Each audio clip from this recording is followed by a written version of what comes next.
Apa kabar Bang? Kelihatan enggak? Sehat Pak Haji? Alhamdulillah sehat. Waduh, senang nih, kelihatan segar sekali. Segar tapi masih parno. Kita parno karena musuhnya nggak ketahuan siapa. Itu dia kehebatan seseorang tuh kalau bisa melawan musuh yang nggak kelihatan. Kalau kelihatan nggak aneh. Jadi kita makan segala macam obat nih. Ya takut kena, apapun dimakanin. Terima kasih nih ya, ini katanya ada acara iNews ya. Tapi sebetulnya bincang-bincang ini suka bincang-bincang dengan siapa aja. Alhamdulillah kali ini bisa ngundang si Abang nih. Gak apa-apa nih Bang, kita relax aja. Ini mah dari hati ke hati, tidak ada yang spesial.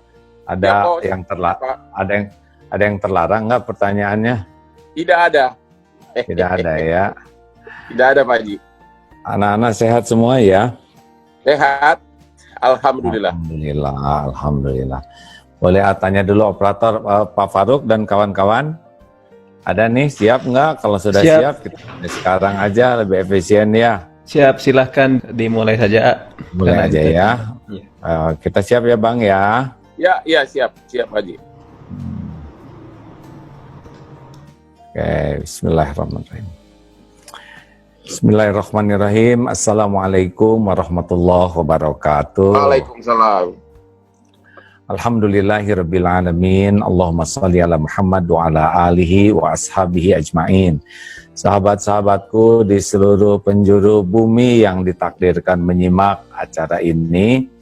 Alhamdulillah bincang-bincang Ramadan kita kali ini kedatangan tamu yang tidak asing lagi, Bang Hotman. Apa kabar Abang?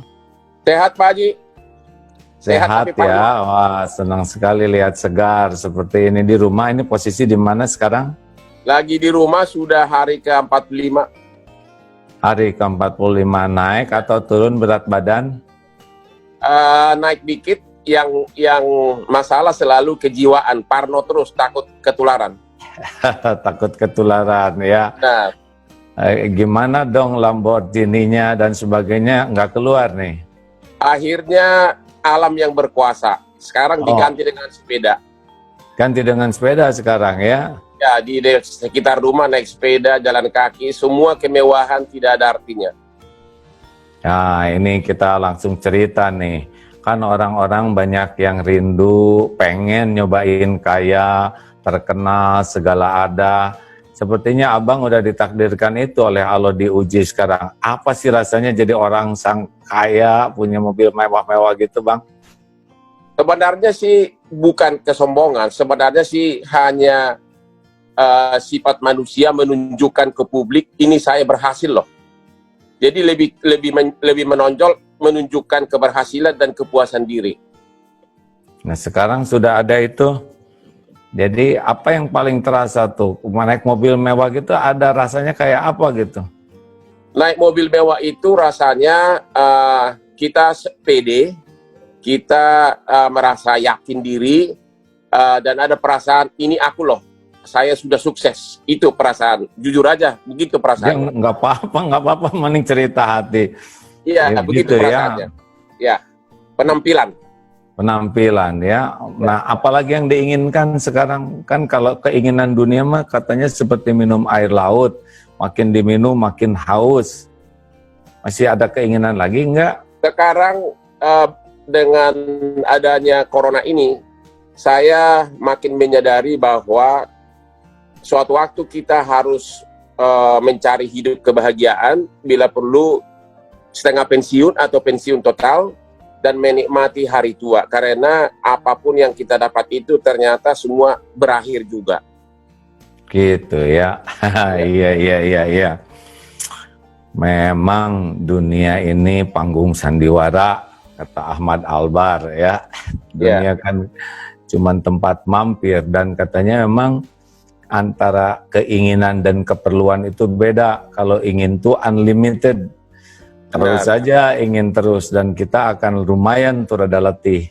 Yang paling enak itu adalah memang kita hidup sesuai dengan keperluan. Karena perlu itu ada batasnya. Seperti sepatu kan nggak mungkin kaki yang 2 ini perlunya 50 pasang. Yang membuat banyak sepatu tuh kan sebetulnya karena ingin, betul? Betul nggak begitu, Bang? Iya betul, tapi ada pertanyaan saya satu.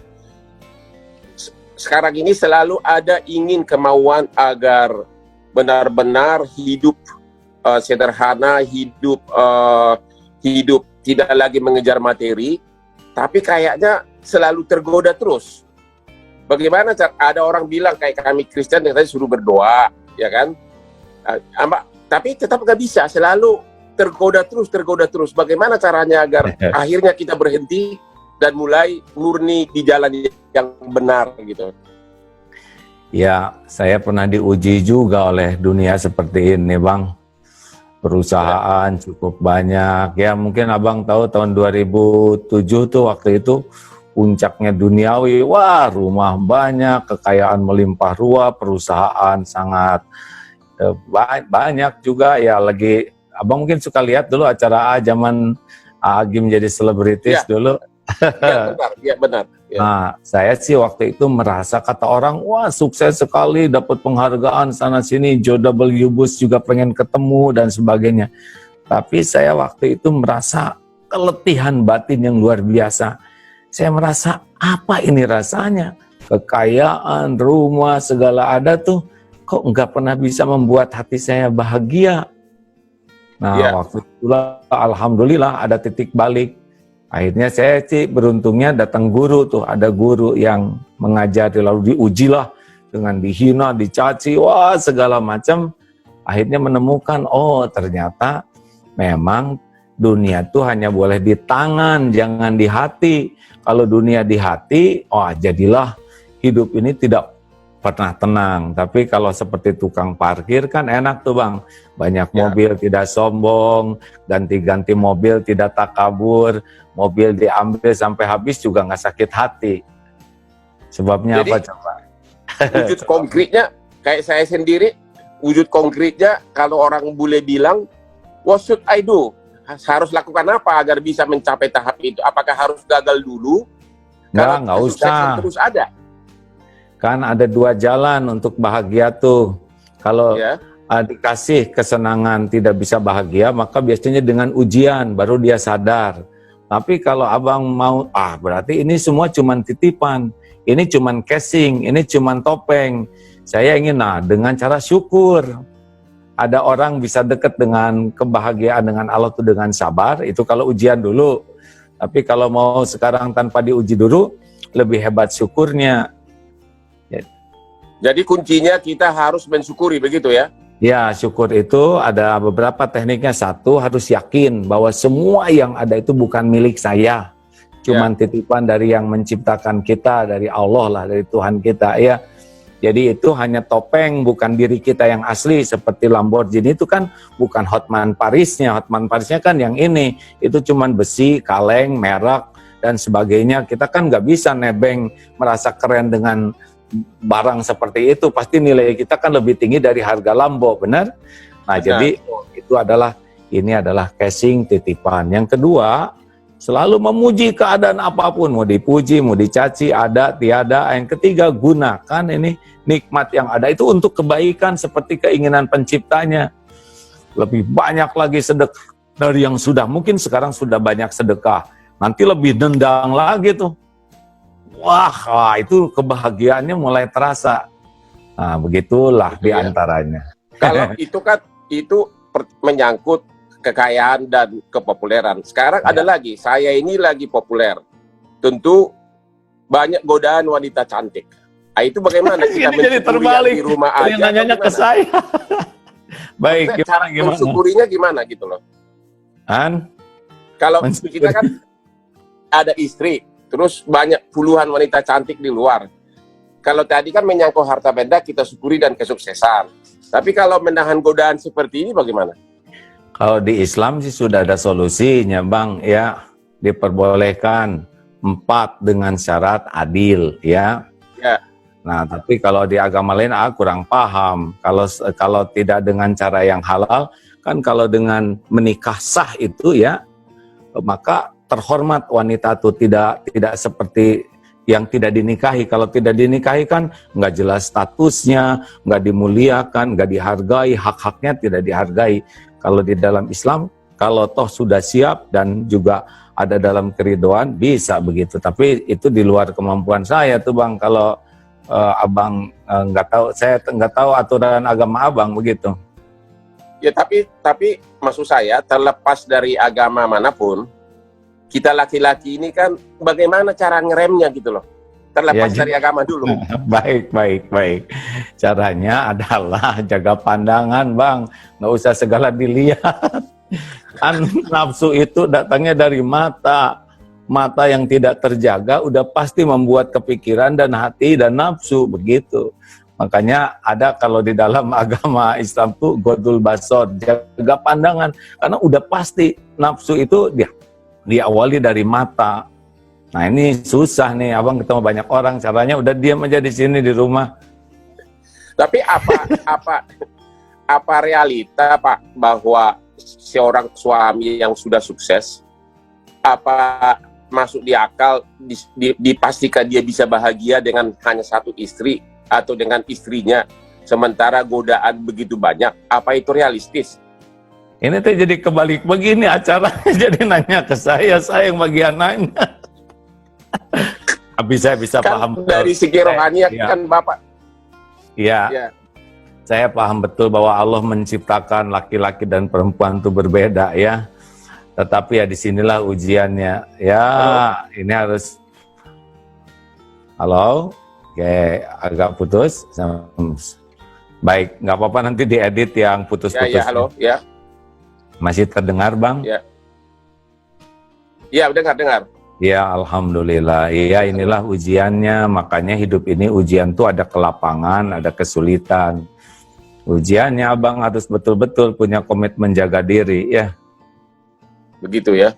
Iya bang, nggak mudah. Makin kan ujian yang lebih berat itu adalah kelapangan, kesuksesan, pujian, penghargaan, banyak disukai oleh orang. Nah, tidak mudah orang selamat dengan ujian yang kemudahan. Kayak pesawat nih ya. Kalau lancar, tidak ada goncangan, itu kan biasanya orang nonton video, tidur dengan musik, sebagian ada yang zikir. Tapi kalau sudah dikasih goncangan, turbulence, nah itu biasanya kuat tuh berdoanya. Semua ikut jadi berdoa. Makanya ujian betul nih kayak posisi Bang Hotman ini. Usia berapa sekarang? Aduh. 60 ya? 60. Sudah 60. Kita cuma beda 2 tahun. Kan? Pak Haji berapa? 58? 58. Saya 62. Oke, ada pertanyaan satu lagi. Kan banyak pengusaha yang kelihatannya di luar itu nyumbang sana sini. Ya. Tapi namanya pengusaha kan tidak mungkin sukses tanpa lipat-gulipat gitu loh. Ya, artinya hasil kekayaannya itu justru adalah bermain kiri sana sini. Tapi dalam keadaan begini dia pamer sumbangan sana sini. Itu gimana pandangan Pak Haji? Ya kalau saya kan pengusaha juga Bang. Ya. Ya ada beberapa usaha. Bagi saya pantang sekali itu untuk mendapatkan sesuatu dengan cara yang tidak baik. Karena nanti tidak berkah. Cirinya rezeki tidak berkah tuh 3. Satu, hidupnya tuh sibuk aja dililit masalah berbagai urusan sehingga dia tidak pernah menikmati kehidupannya, rezekinya, karena otaknya tuh terus dengan masalah. Yang kedua, di sini nih, di hatinya tuh selalu fakrahu baina ainai, selalu takut miskin, takut kurang, jadi terus mencari aja sampai dia tidak menikmati yang ada, karena otaknya tuh mikirin yang belum ada. Yang ketiga, rezeki itu sebetulnya yang bakal dia dapatkan tuh apa yang sudah ditakdirkan dia dapatkan. Tapi kalau rezeki kita raih dengan cara yang benar, tenang, enak, adem, ada masalah tetapi ya tidak pernah membuat kita tidak bahagia. Kemudian hati itu selalu kaya, tidak pernah ada persaingan apapun, dolar mau naik mau turun, ada apa kayak sekarang gini tenang aja karena yakin rezeki itu ada yang jamin. Dan rezekinya pasti dia ngejar sendiri. Nah caranya, makanya saya tuh tidak sependapat kalau semua pengusaha hanya sukses dengan begitu Bang. Karena banyak juga pengusaha-pengusaha yang jujur. Kan dalam Islam tuh 2 Bang. orang tuh waktu menjemput rezeki dan waktu menafkahkannya. Ya. Yang membuat bernilai seseorang tuh kan kalau dia menjemput rezekinya dengan niat dan cara yang baik, maka dirinya lebih berharga dari kekayaan yang dia miliki. Sekaya apapun pasti yang dikenang tuh orangnya. Dan kalau udah dapat, maka dia distribusikan. Makin banyak yang sedekah, yang kelihatan yang tidak kelihatannya lebih banyak, dia tambah mulia lagi. Jadi uang itu selalu ada di bawah dia. Jangan sampai harta berharga, dirinya tidak punya harga. Kan para koruptor juga begitu.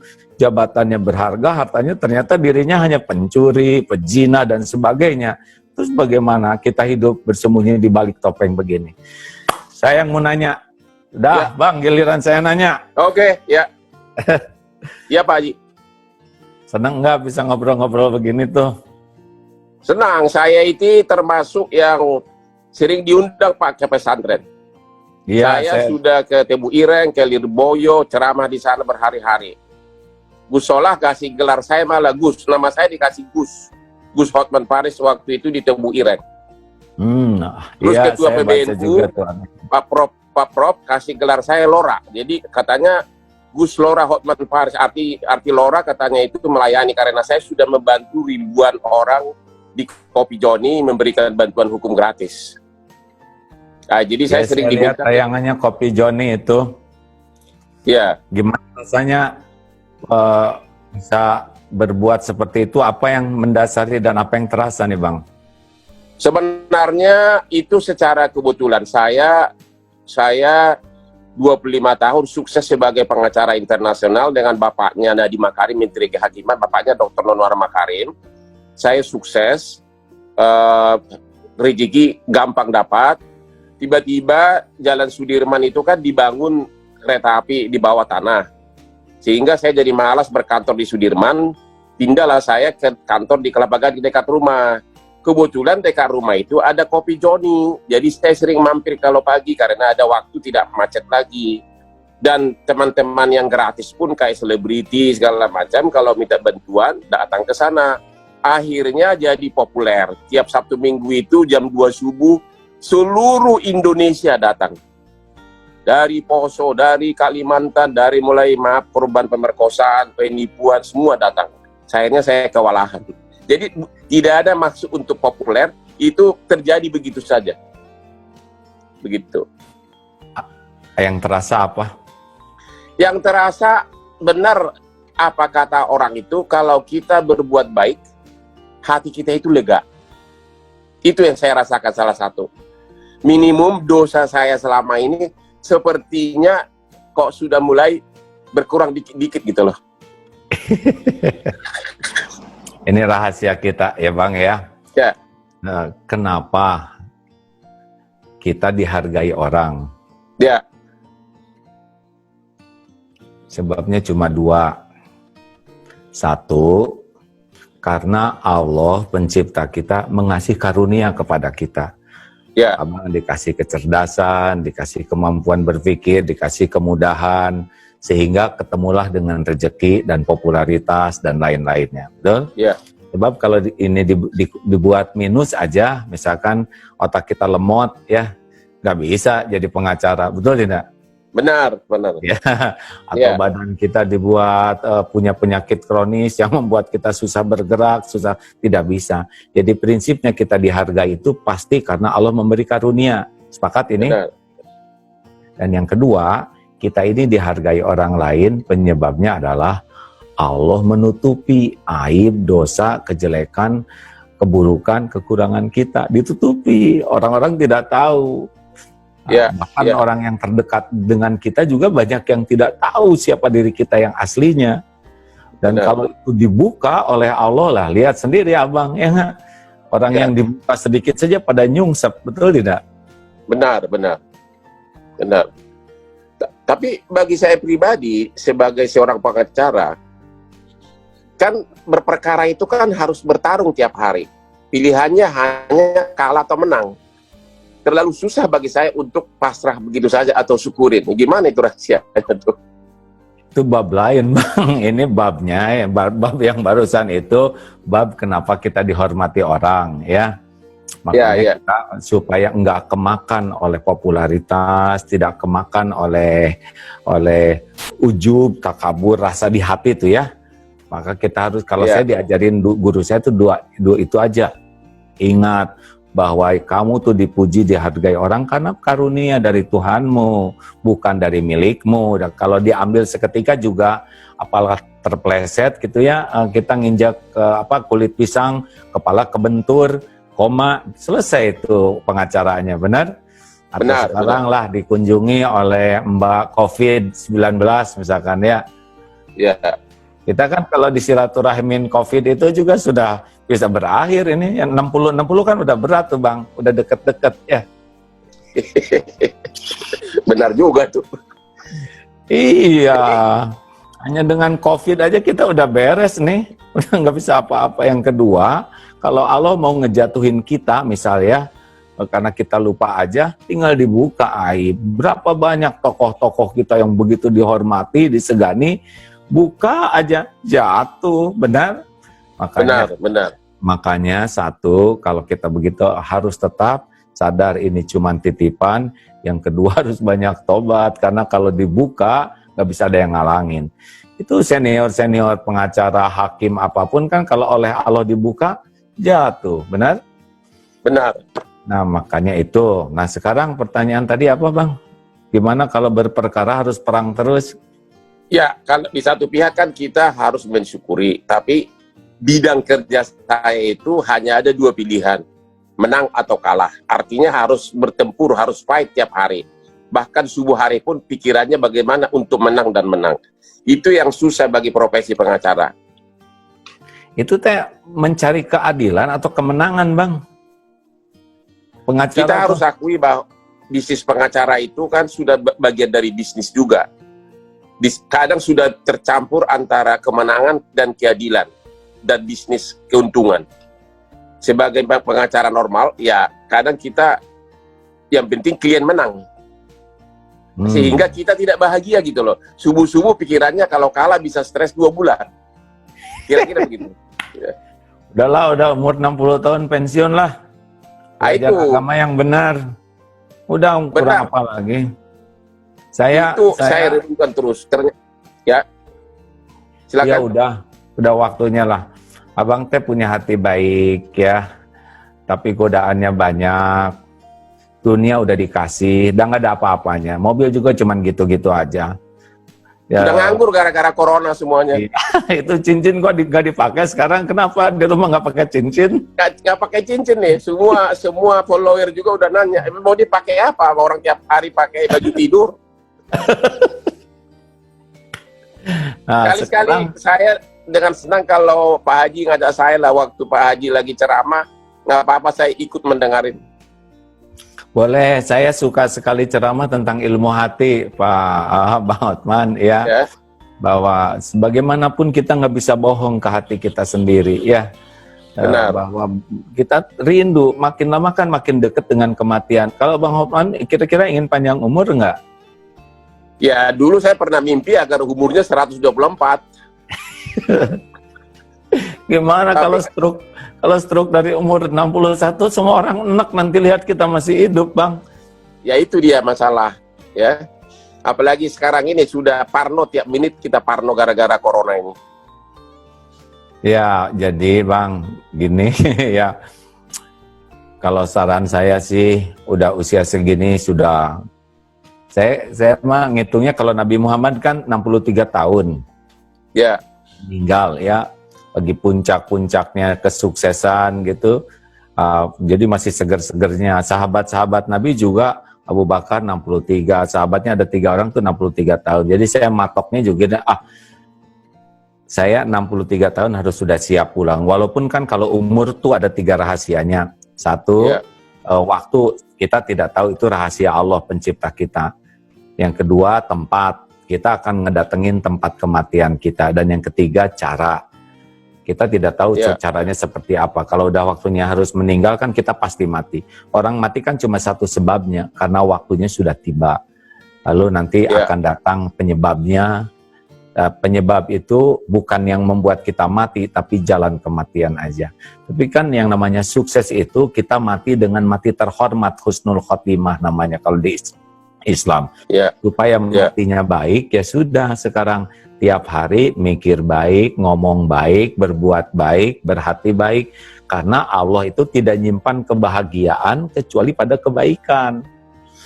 Nah kan udah lama hidupnya 60 tahun, harus punya waktu buat jujur. Itu saya bahagia tidak? Mau sampai kapan ini hidup kayak gini ya?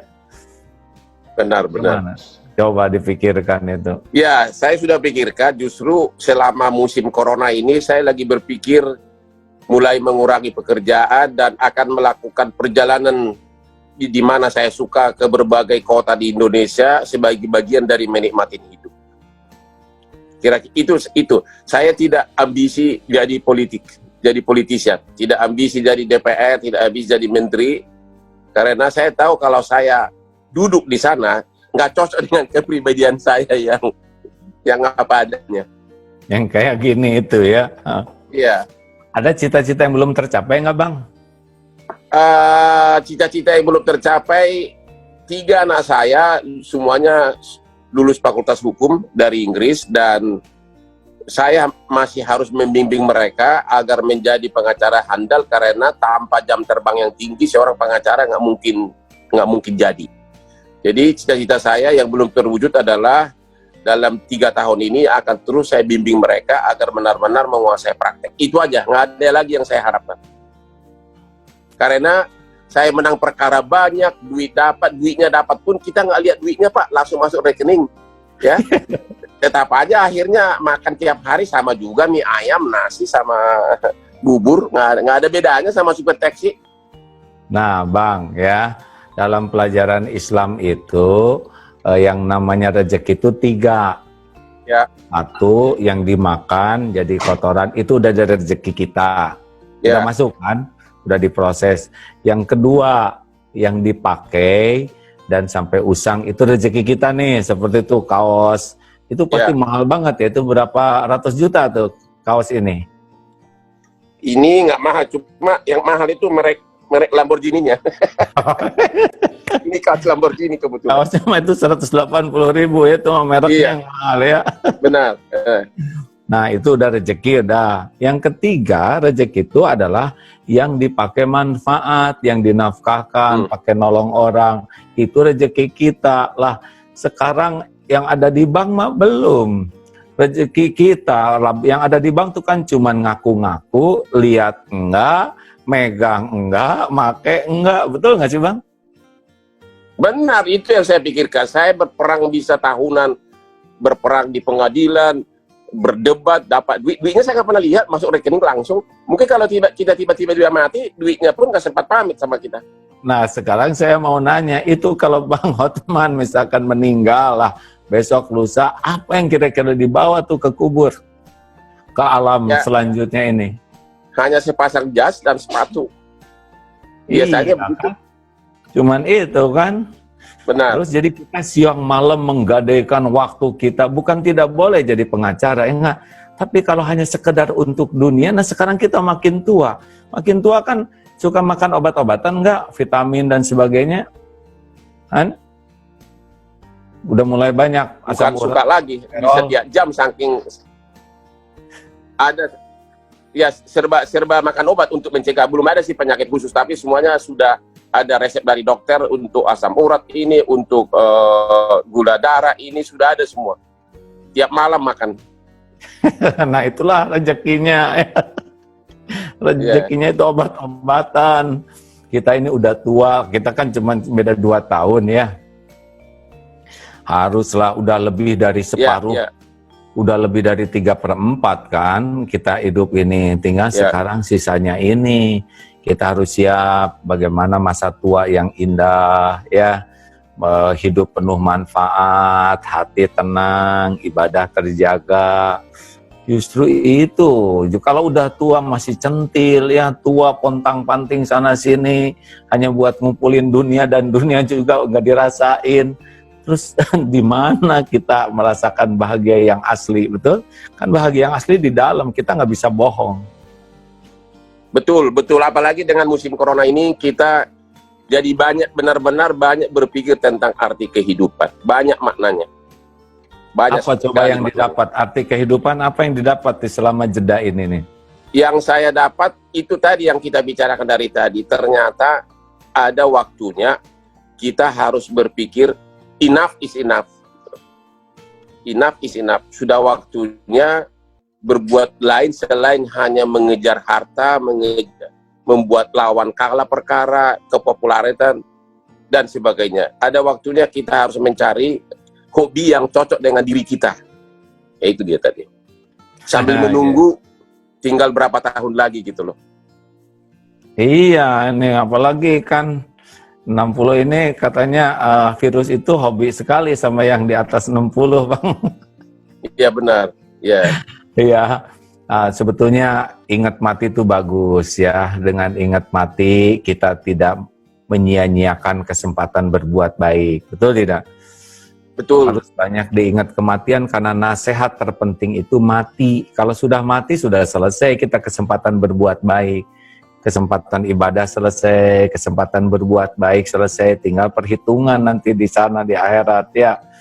Nah, mumpung kita ada kesempatan nih Bang, harta dititipkan. Kemarin terkesan tuh ada seorang yang rumahnya dijual, mobilnya juga yang bagus-bagus dijual, diberikan APD dan dibagikan. Cuma celakanya sesudah dibagikan dijual katanya yang dikasihnya itu. Oh begitu ya. Jadi ya begitulah. Jadi dunia mah nggak ada apa-apanya Bang. Cuman gitu aja lah, nggak jelas. Cuman casing. Kan kayak casing. Gitu. Iya casing. Cincin juga cuman segitu-gitunya ya kan. Mau digimanain lagi? Jari cuman 5. Ya ini nih. Sekarang nggak dipakai lagi. Sekarang nih.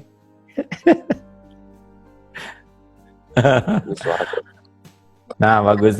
Begitu ya. Terus bagaimana cara mengurangi rasa iri, nyinyir sama orang? Itu salah satu yang paling susah, baik diri kita maupun musuh kita. Iri, nggak apa-apa Bang, tenang ya. Iri itu sudah pasti adalah di hati lintasan iri itu. Yang jangan itu iri memakan hidup kita. Iri Sederhana memakan saja kita, bahwa ya. Iya kan orang yang paling dengki itu, orang yang iri itu dia yang zolim tapi dia yang sengsara. Kita iri sama orang ya, dia naik pangkat, dia dapat, kita yang ngejengkang ya kan, dia bahagia kita makin stres, dia naik prestasinya kita naik tensinya. Ini kan aneh ya. Dan kedengkian kita itu tidak bisa mengubah takdir orang. Ya, ini Bang, jadi tiap orang itu punya takdir masing-masing. Jangankan dalam satu profesi, sekeluarga aja, seibu sebapak, tiap orang tuh kan beda-beda, betul? Betul. Posturnya, bakatnya, kemampuannya, rezekinya. Nah, kenapa kita harus capek dengki ke orang lain? Itu tidak mengubah takdir dia, akan tetap jalan sesuai dengan rencana yang Allah berikan. Yang menderita kita aja. Jadi nggak boleh dengki itu ngerusak diri sendiri. Kalau kita didengki orang bagaimana? Ya nggak apa-apa, terserah dia. Mau stres silakan aja. Saya mah nggak pernah pusing dengan orang yang dengki dan sebel ke saya, karena bukan urusan saya, itu urusan dia. Urusan saya kan jadi orang benar atau tidak, gitu Bang. Ini sebuah filsafat hidup ini Pak Haji dapat dari mana sih? Dari sekolah atau apa? Dari pesantren atau apa nih? Iya, kan saya belajar agama. Dalam Islam kan semuanya detail, lengkap. Sampai gunting kuku aja sudah ada pelajarannya. Bagaimana menyikapi orang, misalkan ada orang menghina, itu kan ada 6 keuntungan, 7 keuntungan. 1, kalau ada orang marah ke kita, 1, kita bersyukur, bukan kita yang jadi dia, yang jadi orang berbuat jelek. Jadi saya kalau ketipu, saya syukur Bang, bukan saya yang jadi penipunya. Yang kedua, saya dapat pelajaran, oh begitu ternyata, orang yang sombong, arogan tuh jelek banget, itu pelajaran bagi saya tidak mau hidup seperti dia. Nah, jadi kalau ketemu dengan orang yang sombong ke kita kita dapat pelajaran tuh. Oh, saya tidak boleh kayak gitu tuh. 3, dengan melihat seperti itu, kita evaluasi diri. Jangan-jangan saya ketemu dengan orang sombong, ini cermin dari kelakuan saya. Jangan-jangan saya pernah nyakitin orang seperti saya disakitin orang. Jadi tobat ya. Selanjutnya, ini ladang latihan. Karena bersepeda aja kan jago tuh kalau latihan. Nah, kalau kita ingin punya kesabaran, harus ada yang nyakitin dong. Supaya latihan mengatasi perilaku. Dan puncaknya, ini kesempatan bagi saya, kalau ada yang berbuat jelek, saya balas dengan kebaikan. Nah, dia ngeluarin keburukan, saya ngeluarin kebaikan. Jadi kita terupgrade justru gara-gara orang yang berbuat kurang baik. Jadi naik aja terus kita ini. Hatinya lebih tenang, akhlak lebih baik. Gitu, Bang. Tapi apakah salah kalau saya misalnya sudah sukses, saya dapat duit, apakah salah apabila saya berpenampilan mewah? Oh ya, nggak apa-apa itu kalau abang mau mah, dunia emang kayak gitu. Yang jangan itu, jangan diperbudak oleh dunia ini. Jadi kita kepikiran terus, jadi jangan melekat dunia ini di hati. Dunia mah di tangan aja. Kalau udah melekat di hati, dunianya nggak ada, robek kayak perangko, melekat di amplop. Kalau diambil perangkonya, robek itu. Nah, nggak boleh dunia ini bikin sakit hati, bikin capek. Ya saja, walaupun dunia kaya, ya relax saja. Ya. Nah, orang diperbudak dunia tuh dari bangun sampai tidur lagi. Angkat aja, Bang, nggak apa-apa. Nggak, ada anak. Ya, terus, nggak apa-apa. Jadi dunia ini tempat tinggal kita. Kalau takdirnya kaya ya nggak apa-apa. Yang jangan itu kaya dengan makan rezeki orang. Satu tuh jangan ya. Yang kedua kaya dan nahan rezeki orang. Jadi kita ngumpul-ngumpul aja. Nah itu jangan. Dan jangan diperbudak kekayaan. Sehingga kita hidupnya tuh nggak menikmati apa-apa. Terus aja mikir yang belum ada kerjaan, sampai di tempat tidur nggak tidur, lagi makan nggak nyaman, mobil bagus nggak ternikmati karena di dalamnya juga kita tidak menikmati. Aslinya ya dunia ini, Bang, hanya untuk memuaskan lahiriah saja. Kayak kursi empuk udah sudah gitu, mobil bagus ngegas, cuman itu aja. Hati nggak cocok dengan dunia ini. Hati itu cocok kalau kita senang dengan kebenaran, dekat dengan pencipta kita. Jadi abang tanya siapa teman-teman, jujur apakah benar di lubuk hatinya tenang gitu? Nggak bisa. Dan itu tapi kan di alam persaingan seperti di ibu kota ini, kalau kita terlalu jujur biasanya kalah. Ya itu mah terserah lah. Kalau saya mah yakin orang jujur mah tetap sukses ya. Begitu. Setidaknya kita nggak ngebohongin diri sendiri, kita punya kepuasan, oh saya ada. Mau apa kita punya sesuatu tapi kita tidak punya kepuasan terhadap pribadi diri sendiri, benar? Benar. Sambil bercermin misalkan ya, ini pejabat, sambil bercermin, sebetulnya saya itu penipu, saya pembohong. Orang menghormat gini, tapi dirinya sendiri tahu dirinya nggak ada apa-apanya, cuman sampah yang pakai kemasan bagus. Terus kita mati apa? Jadi intinya suara hati jangan dilawan, begitu. Lah kan kita tuh bahagia tuh karena suara kita bisa ngikutin suara hati nurani kita, Bang. Kekayaan kita termahal tuh kan hati nurani, benar? Para penjahat gitu ya? Itu orang yang udah nggak punya hati, betul tidak? Orang baik-baik itu orang yang punya hati. Begitu ya? Itu kekayaan termahal. Nih, kalau dalam Islam kan, boleh saya ceritain dikit ya Bang ya? Ya. Bang tadi nanya belajar dari mana. Begini Bang, kalau dalam Islam Nabi, wahai Nabi kenapa engkau diutus ke bumi? Nabi Muhammad kenapa diutus? Innama bu'itstu liutamima makarimal akhlak. Sesungguhnya saya diutus ke bumi untuk menyempurnakan kemuliaan akhlak. Jadi kalau ingin tahu orang Islam yang benar, gampang. Lihat akhlaknya. Ingin tahu yang ibadahnya bagus, lihat akhlaknya. Karena ciri pemahaman Islam yang benar, ibadah yang benar pasti buahnya akhlak. Nah akhlak itu datang dari mana? Rasulullah juga bersabda begini, ketahuilah bahwa dalam jasad ini ada sesuatu yang kalau itu baik, baik seluruhnya. Kalau itu jelek, jelek seluruhnya. Itulah yang dinamakan kolbu atau hati nurani kita. Jadi orang tuh tergantung hatinya. Kalau hatinya baik, ngomongnya baik, mikirnya baik, sikapnya baik, dia akan bahagia tuh. Karena Allah tidak menciptakan kebahagiaan dengan keburukan. Jadi, nah inilah yang agak jarang. Kita sering membagus-baguskan casing, tapi kita suka lupa untuk membaca hati dan membagus-baguskan hati. Padahal kebahagiaan itu adanya di hati. Sepakat, Setuju Bang? banget, setuju. Ya, itu Iya. saya sudah rasakan itu, terutama di puncak karir saya yang sangat sukses. Tapi tiba-tiba datang musim corona ini, saya mikir terus tentang, akhirnya saya tahu bahwa pada akhirnya memang kita harus menyesuaikan kehidupan kita dengan suara hati kita. Nah, itu. Jadi, orang yang paling sukses, kan hati itu dibagi 3, Bang. Ada namanya hati yang mati, kolbun mayit tuh, para penjahat-penjahat yang nggak pakai, udahlah, yang biadab-biadab, termasuk sekarang nih kelihatan nih penjahat yang suka ngambil hak untuk orang miskin. Bansos atau apa, nah dia sunah itu udah orang udah bejat luar biasa. Mau casingnya apa, mau gelar, mau pangkat, mau jabatan, itu orang yang biadab. Hak orang yang kelaparan dia ambil. Sekarang kalau ada yang begitu, nah itu orang udah nggak punya hati, mati. Yang kedua, orang yang hatinya berpenyakit. Nah, cirinya hati berpenyakit tidak ada tenang hidupnya tuh. Penyakitnya tuh adalah diperbudak dunia, sombong, ujub, pendengki. Oh, ria itu udah capek tuh di hati tuh, Bang. Dan yang paling top adalah namanya qalbun salim. Orang yang hatinya bersih, selamat, sehat. Nah, inilah orang yang paling bahagia dalam hidup ini.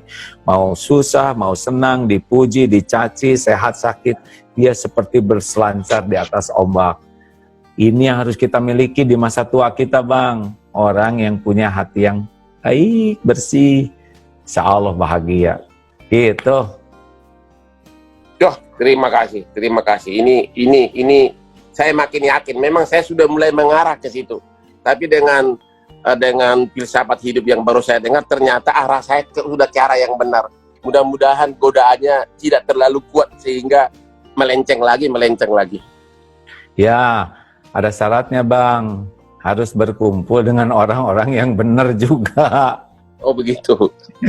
Iya kan, bergaul dengan penjual minyak wangi, ikut harum. Bergaul dengan bisa bau bakaran atau terperciki api. Sekarang abang siapa teman-teman dekatnya? Kalau yang teman-teman dekatnya bikin abang tergelincir, abang bakal tergelincir atau pusing lagi. Tapi kalau teman-temannya yang ngejagain untuk punya hati, abang bakal menikmati sisa umur ini. Udahlah, dunia mah nggak ada apa-apanya, Bang. Demi Allah nggak ada apa-apanya. Cuman gitu-gitu aja. Terima kasih. Bang, terima kasih. Terima kasih Pak Haji sudah dapat semua ilmunya dan 99% saya setuju. Alhamdulillah. Nanti kita telepon-teleponan lah kalau saya diperlukan ya. Tukar-tukar pengalaman. Terima kasih Pak Haji. Dan kita kan cuma beda 2 tahun dan kan sama-sama wilayah bahaya COVID ini ya. Bang, terima kasih atas silaturahimnya. Salam untuk keluarga dan juga anak-anak ya. Maaf, terima kasih. Kalau ada perkataan yang kurang berkenan dan suatu saat kita jumpa lagi ya. Terima kasih, salam.